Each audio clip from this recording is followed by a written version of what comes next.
2032 December 22 ఓ big day. ఆ రోజే భూమిని 2024 YR4 అనే గ్రహశకలం ఢీకొట్టనున్నదని ఖగోళ శాస్త్రవేత్తలు అంచనా వేస్తున్నారు. ఆ ముప్పును తప్పించేందుకు నాసాతో పాటు చైనా కృషి చేస్తోంది. అందులో భాగంగా చైనా ప్లానెటరీ డిఫెన్స్ ఫోర్స్ను కూడా రిక్రూట్ చేస్తోంది. ఇంతకీ ప్లానెటరీ డిఫెన్స్ ఫోర్స్ ఏం చేస్తుంది? ఆ గ్రహశకలం ముప్పు ఏ దేశాలపై పడనుంది? Let's watch it.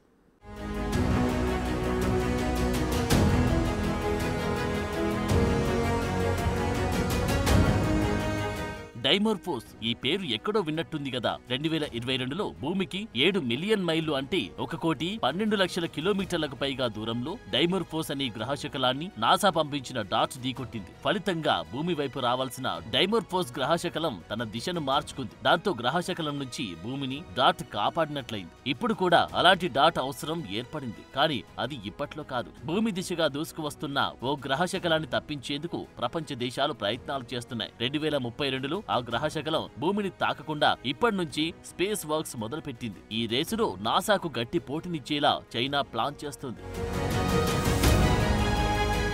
భూమి వైపు 2024 YR4 గ్రహశకలం 38,000 కిలోమీటర్ల వేగం. 2032లో భూమిని ఢీకొట్టే అవకాశం. దారి మళ్లించడంపై నాసా ఫోకస్. స్పేస్ నుంచి ఓ చిన్న కొండంత సైజు ఉన్న గ్రహశకలం భూమికి దగ్గరగా దూసుకువస్తుంది. మీరు విన్నది నిజమే. హాలీవుడ్ సినిమాలో చూపించినట్టుగాని ఆ ఆస్ట్రాయిడ్ ఎర్త్ కు దగ్గరగా వస్తుంది. అది 2032 డిసెంబర్ నాటికి భూమిని ఢీకొట్టే అవకాశం ఉందని నాసా హెచ్చరించింది. ఆ గ్రహశకలం భూమిని ఢీకొట్టే ఛాన్స్ 1.3% నుంచి 2.2%కి పెరిగింది. ఈ నేపథ్యంలో డ్రాగన్ కంట్రీ ఆ గ్రహశకలం అంతు చూడాలని డిసైడ్ అయింది. అందులో భాగంగానే ప్లానెటరీ డిఫెన్స్ ఫోర్స్ రిక్రూట్ మొదలుపెట్టింది. ఇంతకీ ప్లానెటరీ డిఫెన్స్ ఫోర్స్ అంటే ఏంటో తెలుసా? అది ఏం చేస్తుందో తెలుసా? అది తెలుసుకునే ముందు ఆ గ్రహశకలం గురించి బ్రీఫ్ గా తెలుసుకుందాం. YR4 గ్రహశకలం దూకుడును చూసి ప్రపంచవ్యాప్తంగా ఉన్న ఖగోళ శాస్త్రవేత్తలు అలర్ట్ అయ్యారు. ఆ గ్రహశకలం భూమిని ఢీకొంటి ఊహించలేని శక్తి విడుదలవుతుంది. హిరోషిమా నాగసాకిపై పడిన అణుబాంబులతో పోలిస్తే 500 రెట్లు అధిక ప్రభావం ఉంటుందని శాస్త్రవేత్తలు అంచనా వేస్తున్నారు. సముద్రంపై పడితే సునామీ, భూమిని తాకితే ప్రాణ ఆస్తి నష్టంతో పాటు పూర్తిగా వాతావరణమే దెబ్బతింటుందని ఆందోళన వ్యక్తం చేస్తున్నారు. ఆ గ్రహశకలం ఖచ్చితంగా ఎక్కడ పడుతుందో చెప్పలేదు. కానీ అంచనాల ప్రకారం ఆ ముప్పు భారత్ కు ఉండే అవకాశం ఉందట. మధ్యప్రదేశ్ లోని ఇండోర్ తో పాటు కెమరూన్, కొలంబియా దేశాల్లో పడే ఛాన్స్ ఉందని ఖగోళ శాస్త్రవేత్తలు అంచనా వేస్తున్నారు.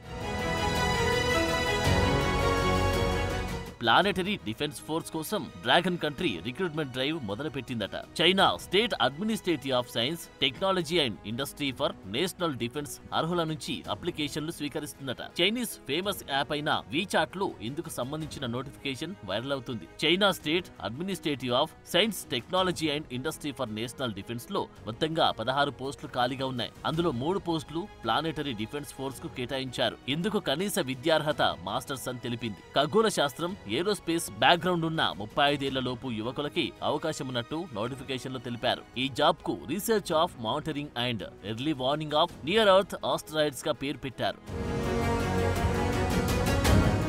అత్యంత శక్తివంతమైన టెలిస్కోప్ ద్వారా YR4 గ్రహశకలంపై మరింత ఫోకస్ చేసింది నాసా. ఆ గ్రహశకల కక్షను, వేగాన్ని అంచనా వేసే పనిలో నాసా సైంటిస్టులు బిజీగా ఉన్నారు. నాసాకు తోడుగా ఇప్పుడు చైనా కూడా తన ప్రయత్నాలు ముమ్మరం చేసింది. అందులో భాగంగానే ఈ స్పెషల్ రిక్రూట్మెంట్ డ్రైవ్ చేపట్టింది. అది భూమిని ఢీకొట్టకుండా దాని కక్షను దారి మళ్లించే ప్రయత్నాలు చేస్తోంది. NASA James Webb space telescope సాయంతో మార్చి 2025 నుంచి ఆ గ్రహశకలాన్ని పరిశీలించి దాని స్పష్టమైన పరిణామం, ప్రభావంపై ఓ క్లారిటీ రానుంది. ఇక NASA centre for near earth object studies నిర్వహించి గ్రహశకల ప్రమాద జాబితాలో ఈ ఆస్ట్రాయిడ్ ను కూడా చేర్చింది. అయితే ఈ గ్రహశకలం భూమిని ఢీకొట్టకుండా దారి మళ్లిస్తామని నాసా ఆశాభావం వ్యక్తం చేసింది. అందుకు 2022లో చేసిన డాట్ ప్రయోగాన్ని గుర్తుకు చేస్తుంది. నాసా డాట్ మాదిరిగా చైనా కూడా తన సొంత డబుల్ ఆస్ట్రాయిడ్ రీడైరెక్షన్ టెస్ట్ ను ప్రారంభించాలని చూస్తుంది. ఈ ప్రయోగాన్ని 2027లో ప్రయోగించాలని ప్లాన్ చేస్తుంది. ఒక చిన్న ఆస్ట్రాయిడ్ ను ఢీకొట్టేలా కసరత్తు చేస్తుంది.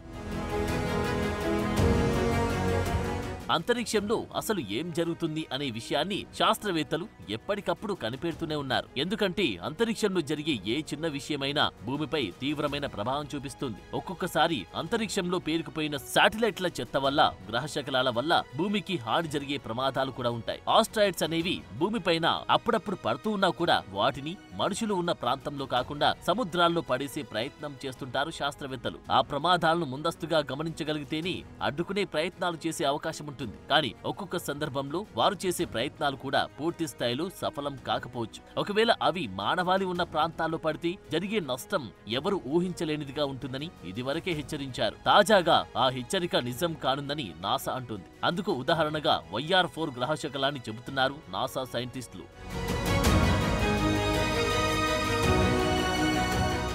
అంతరిక్షంలో అనేక గ్రహ శకలాలున్నాయి. నాసా ఎర్త్ ఆస్ట్రాయిడ్స్ ఫిబ్రవరి 10వ తేదీన విడుదల చేసిన డేటా ప్రకారం భూమికి దగ్గరగా అన్ని సైజులు గల ఆస్ట్రాయిడ్స్ 37,589 ఉన్నాయి. ఇందులో కిలోమీటర్ కంటే ఎక్కువ వ్యాసార్థం గలవి 873 ఉండగా మరో 50కి పైగా కనుక్కోవాల్సి ఉంది. ఇక 140 మీటర్ల వ్యాసార్థం కంటే ఎక్కువవి 11,209 ఉండగా మరో 14,000 వరకు డిస్కవరీ చేయాల్సి ఉంది. ఇసుక పరిణామంలో ఉండి పార్టికల్స్ దాదాపుగా 100 టన్నుల వరకు ప్రతిరోజు భూమి మీద పడుతున్నాయి. ఇక చంద్రునితో పోలిస్తే భూమికి దగ్గరగా ఈ నెల రోజుల వ్యవధిలోనే 12 ఆస్ట్రాయిడ్స్ వెళ్లాయని నాసా డేటా చెబుతుంది. సంవత్సర కాలంలో ఇలా 148 గ్రహ శకలాలు దగ్గరగా పాస్ అయ్యాయని తెలుస్తోంది. సో ఓవరాల్ గా నాసాకు దీటుగా చైనా కూడా అంతరిక్షంలో తన మార్కు చూపించాలని అనుకుంటుంది. అందులో భాగంగానే ప్లానెటరీ డిఫెన్స్ ఫోర్స్ ను రిక్రూట్ చేసుకుంటుంది. ఒకవేళ చైనా తన ప్లాన్ లో సక్సెస్ అయితే తనకంటూ ఒక ప్రత్యేక గుర్తింపు రావడం మాత్రం ఖాయం. భూమిని కాపాడిన క్రెడిట్ చైనాకు పోవడం పక్కా. మొత్తంగా ఆ